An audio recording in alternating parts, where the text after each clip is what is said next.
Hi, my name is John Broadhead, and I want to welcome our viewers all over the world, whether it's morning or afternoon, evening. Welcome to this web stream.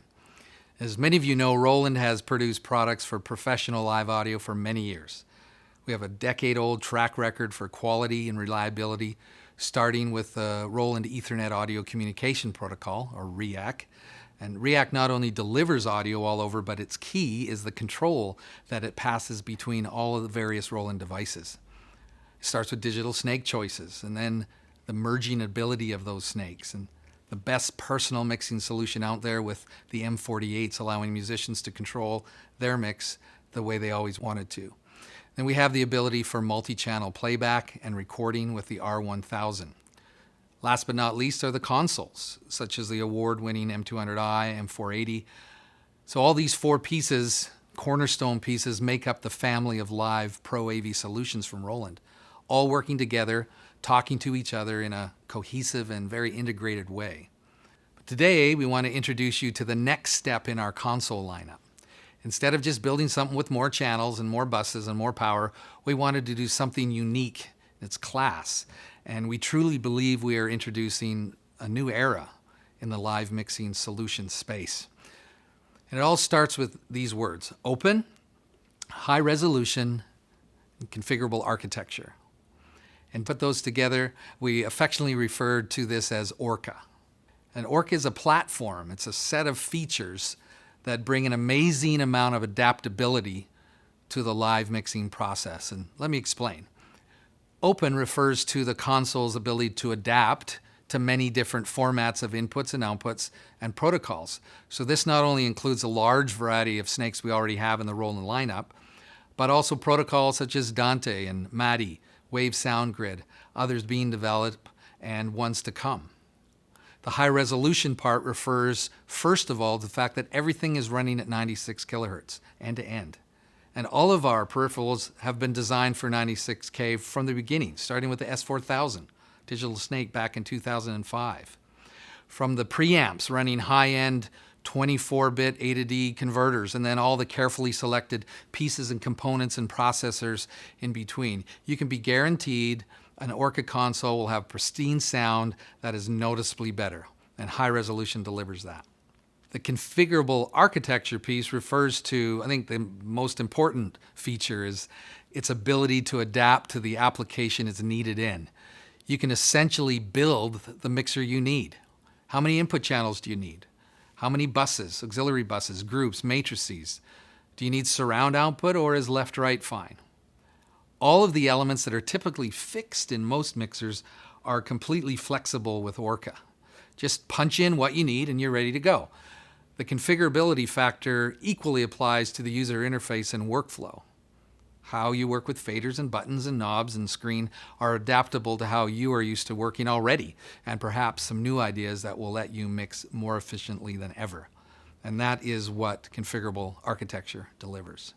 So I'm sure you want to see more, but before we do that and get into more detail, let's take a look at the first console in the ORCA family, the Roland M5000 live mixing console.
Welcome back. So we have an M5000 in front of us here, and let's take a little closer look at it now. Everything starts with defining your internal structure and what we call configurable architecture. So let's look at that. We hit the menu button, hit setup, and mixer configuration. And in front of us, we see 128 audio paths that we can choose from. Input channels, how your mains are set up, whether you have left, right, or all the way to 5.1 surround with a down mix. Subgroups, auxiliary buses, mix minus, matrices, all of those contribute to how many mix paths you need. You can see at the bottom here, given our current structure, 60 channels, etc., we've got 37 remaining resources to use. At the bottom, you can see a nice graph how each one of those elements take up the 128 space. Let's look at an example. We've got 60. Perhaps for this particular application, we need another 12. And we hit 12 and we add them, and now you can see we have 72 mixing channels. How about our mix buses, our auxiliary buses? Let's add an odd number, maybe 15 more. And we add them, and now you can see our bus count is up to 31. And this is the power of this console. Being able to adapt, for example, a monitor position needs to have a lot more auxiliary buses than a broadcast position, which may be needing more matrices, just depending on how you mix. And so instead of having a console that is rigorously attached to certain structure, I can jump way up to a ton of input channels or a ton of mix buses and balance it the way I need. So very powerful feature in configurability. So let's move then to the openness of the input and output capabilities by looking at the back panel. If you notice here, we have 16 inputs by 16 outputs, analog XLR. The USB port is a 16 by 16 audio interface. Really nice to have for playback or for recording. We've got an iPad connector for connecting your iPad and charging it and even playing back stereo or recording to your iPad. A LAN port for wireless control and control by RS-232 and GPIO. We've got ASEBU digital connectors. Also 2 ports of REAC along with a backup split that aids us in redundant audio transmission. Those are 40 by 40, again 96 kilohertz ports. On the far side, right side, we have expansion slots. So even though there's lots of input ready to go, you can connect a Dante card, MADI, Wave Sound Grid, or even add another REAC, 2 ports of REAC actually. So this results in a total of 300 inputs by 296 outputs, all running at 96 kilohertz. And even more are possible if you run the console at 48 kilohertz. And this adds to the fact that we can already connect all of the existing Roland Digital Snakes. And we have one of the most extensive lineups available. The S4000 modular snake. The 2416 is our newest model that features a cascade ability to other snakes such as the 1608, the 0816, and even the very compact subsnake concept in the S0808, which includes the ability for it to be powered over Ethernet. So you don't even need AC power wherever you put it on the stage or in a stage pocket or in a remote location such as the middle of a room or field. So with that amazing amount of I/O flexibility and configurability, how do we patch all of that together? We simply go into the patch bay, and you have the ability to look at it from a channel perspective, a bus perspective, inputs, outputs. What we have is a mixing channel perspective here. So this is channel 1. I will just hit the input for it, and you can see that the category comes up for where I'm pulling from. So whether it's a REAC port A or a Dante input or maybe the channel 3 on my USB interface, whatever it may be, I just pull up the slot or the connector first of all. Right now it's set to console, and I just pick whichever input is on my console. Very straightforward. You can notice a second column here called alternative. And what that allows you to do is have a secondary, for example, microphone ready to go, a lead vocalist. This is a very quick way to set an alternative mic. So if something happens to the first one, in a touch of a button, you've switched over to a completely different mic source. as well as a track column. And that allows us to be able to access a particular playback channel in the case of running theater, playback, whatever it may be. So a third type of input on a single mixing channel. I can also look at my input view, and in this particular case, what's powerful about the M5000 is that you can patch an input directly to an output without having to go through a mixing channel, take up a mixing path. So in that particular case, I'm able to, in this particular input, patch it directly and have a 48 volt control phantom pad gain control of that input preamp as it goes directly to an output. This is very useful for running comms or a click track or tie lines. You don't need to take up faders in that case. You just patch it directly from an input to an output, and away you go without having to take up more mixing paths. So now let's take a look at how the faders are organized. What we have here is 3 banks of 8 as well as 4 assignable faders. The 3 banks are used in a number of different ways. The scroll button, for example, is able to scroll through 24 at a time. So you can see as I do this, each 8 bank jumps as you use the scroll button through the number of channels that you have configured, which, as we've learned before, can be completely configurable. If you want to treat each bank separately, then all you need to do is hit the isolate button. So in this case, I've isolated the drums essentially and bass to that bank of 8. Now, as I scroll, you can see this is not scrolling anymore, and now you're just scrolling through this bank. So I can set this to another group of 8. I can isolate that.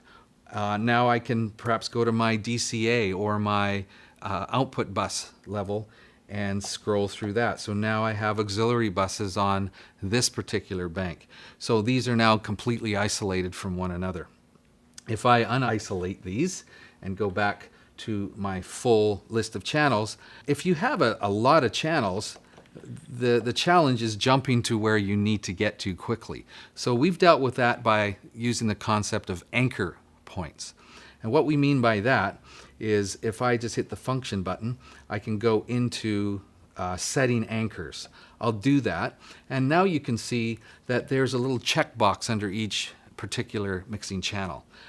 You can see a checkbox under kick, and then maybe under the beginning of our horn section with the alto sax, and then the beginning of our string section with the violin. We've set little checkboxes there, and those are jump points. So how that works, once they're set, is I just double press these scroll buttons, and it brings up jump points in whatever bank I'm in. In this case, you see where we had jump points, kick, beginning of a horn section with alto sax and violin. So if I just hit that jump point, you can see this bank instantly jumps to where the string section begins. So very handy way to jump between a large amount of channels. I also have the ability to completely set my own user layers, define what I want to what fader. I've got the ability to do sends on fader, which allows me to mix all of my auxiliary buses, especially in a monitor position. Let's look at another handy feature when it comes to DCAs. That's the ability to assign a lot of channels to a single control. Let's isolate this and move to our DCA layer. And in this case, I've just defined drums or horns or strings as a DCA fader. In that case, I've got them up here. I just double press that particular DCA, and you can see it's spilled out to the left. Very handy way to quickly mix groups, spill them, adjust them a little bit, and then go back to the single fader approach. On the assignable area, very easy to assign what you want and dedicate that fader to that particular channel no matter what.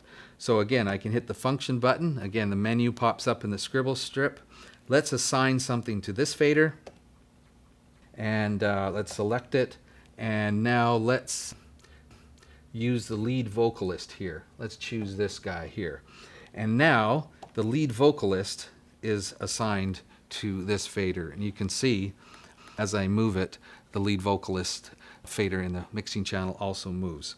So that is a quick introduction to how the faders work on the console. Let's move our attention up to this slanted area up top.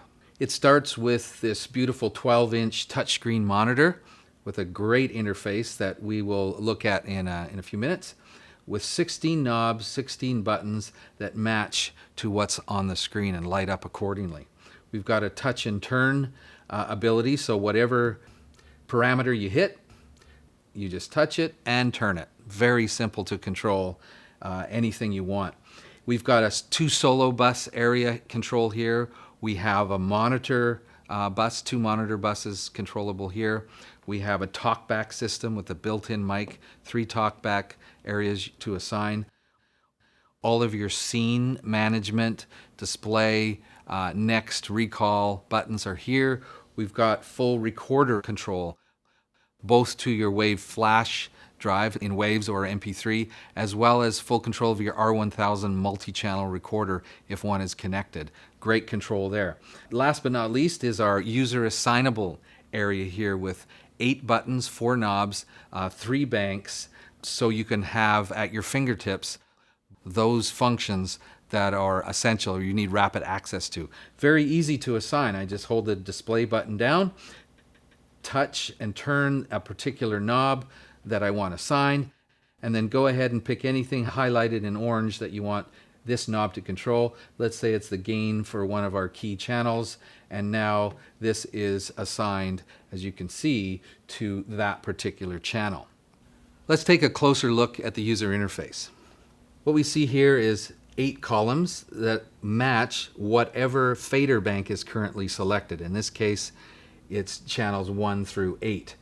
And the channel strip you can see here starts with the meter, gain stage, EQ, dynamics, delays, auxiliary sends, panning, and then your gain controllable by an encoder, perhaps another send. These are assignable, but notice the colors match whatever's happening in this lower area to be able to control very easily. Last but not least, down at the bottom, you've got if your channel is involved in any DCAs or mute groups, very at a quick glance. So this is touchscreen, so if I want to adjust the EQ, I will just tap that particular icon. And now notice my encoders have changed to match what I can control. For example, my Q or my gain for that particular band. Or I can simply touch it and control it this way. You can see the white line nicely curves to show your actual EQ curve. Very beautiful interface. So you can also see across the top that we now have our signal path there. So I can just look at my gain stage here, phantom. Here's where I can quickly swap to that other input we looked at in the patch bay. I can go to my dynamics area, and with this we give you 2 processors that are selectable. So they don't have to be 1 gate, 1 compressor. Perhaps in some cases you want a ducker and a compressor, or 2 compressors. You can do that with this. In addition, you can also change at what point in the signal path the dynamics come, either post EQ like it is now, or pre-EQ, and now you can see they are on in front of the EQ. We've got delay control for inputs and outputs, again in any units you wish to use, as well as your auxiliary send levels. Encoders light up to control 8 at a time here, or you can use send on faders. You've got your pan ability, again touch control. If you happen to have a 5-1 system, you have that full placement in the surround space, as well as how you assign your channels to DCAs. That's an example of the input path. Same types of things on your output. You've also have the ability to assign user groups and users that will have control and accounts that you can control. The graphic EQ section is here. We have 32 31 band graphic EQs dedicated, and control it from, again, your encoders or from your faders below. You can also choose to switch it to an 8-band parametric EQ. On the other section here, we have effects processors. We have 8 stereo or 8 dual mono processors that have all the great Roland effects and reverbs and delays, in addition to some classic vintage effects like the Choruser or the Space Echo, as well as more elaborate effects, dynamic EQ and multi-band compression. So this rounds out quite a lot of power here that's all controllable from your user interface. So a lot of this is controllable with an iPad, whether it's wireless or directly connected with a docking cable. You're able to put it on the little shelf here and either put it there for an additional display or walk around with it. Even when it's connected, it not only charges your iPad with the cable, but also allows stereo playback or stereo recording.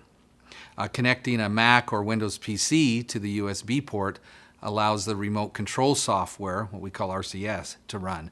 And in this application, you have full control of the console as well.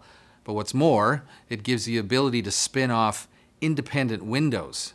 And this lets you set up an additional screen or two off to the side with all your important windows in plain sight. And you may do this on a 22-inch monitor and display your meters, for example. And additionally, you can take our M48 personal mixing solution, particularly powerful for hybrid monitor position where the frontline talent being mixed to their in-ears in a traditional way, while other musicians such as drummers or keys, orchestra, cannot be on this dedicated mixing unit. With the power of REAC on the back, as well as embedded power, you have a direct connection to one of these 48s that can sit right on this shelf. And what's handy is on the screen, whenever you select a particular M48, this unit will instantly clone or instantly mirror what they have. Connect it to one of your monitor buses and just jump back and forth between what your musicians are hearing through their particular M48 or those using busing on the console. The last cornerstone piece, as we talked about at the beginning, is the R1000. It rounds out the family of devices that adds just a ton of value to this whole solution. We're able to connect it and get up to 48 channels, 24 channels at 96 kilohertz, but you can very easily just sync two of them together for a full 48 at 96. And when inserted between your I/O and this console, you not only get full control of arming tracks and routing, starting, stopping, you get playback for sound checks and training, all through the identical signal chain as your live sources with no patching required, complete with preamp compensation if you have to change the actual physical gain. So the M5000 clearly fits very well into our existing ecosystem, and it really introduces a new generation of powerful and adaptable mixing. So let's take a look now at what some of the initial reaction has been during some of our early previews. This personally helps me out, especially since I already own 3 or 4 different Roland stage boxes. To be able to actually use all of them at one time if I need them, that works really great for me. I like the coloured legends and labelling, all that's very good. I've been touring and using Roland gear now for probably 6 years. Never had any problems with it in terms of tourability, reliability, sound quality. Never had any problems with complaints from anybody with anything that's ever gone in or out of it. I've never had to supplement it with anything. You just know what you're going to get. It's going to be the best thing that you're ever going to want, really, to be fair. And now it's a surface and a console that's big enough to do any of the events, any of the big events, anything that you ever want it to do. Really happy to see the new M5000. Great looking console. It's got a feature set that's going to blow everything else out of the market. It's Roland, so it's always going to work. It's always going to sound great. Tourable, the right size, not too big, not too small. A really, really good new console from Roland. No, it's very nice, yeah. I like all the features you've mentioned. Really proper features, not just bells and whistles. It seems that Roland's done its homework. You've looked at a lot of what's out there and made sure that's catered for. I know it comes fully loaded with all the networking you could require. It just looks a very exciting prospect, and I think it's going to raise a few eyebrows. Pretty exciting, right? So we've really only been able to skim the surface in introducing this console to you today. Tons of power under the hood. That and its ability to work with the whole ecosystem family of Pro AV products from Roland gives it an enormous amount of configurability right out of the gate. Not to mention its ability to tie into now Dante Networks, MADI systems, and use the powerful plugins from the Waves product line. Now, more info is available by going to the website showing on your screen now. What's there is the ability for you to sign up to stay current with all the latest information, videos, and also be able to sign up to be among the first to get your hands on this unit, to try it out for yourself. Needless to say, we're very excited about what the Orca platform and the M5000 live mixing console delivers as a solution that's ready to adapt to any application. So thanks for tuning in today, and we look forward to connecting with many of you in the near future.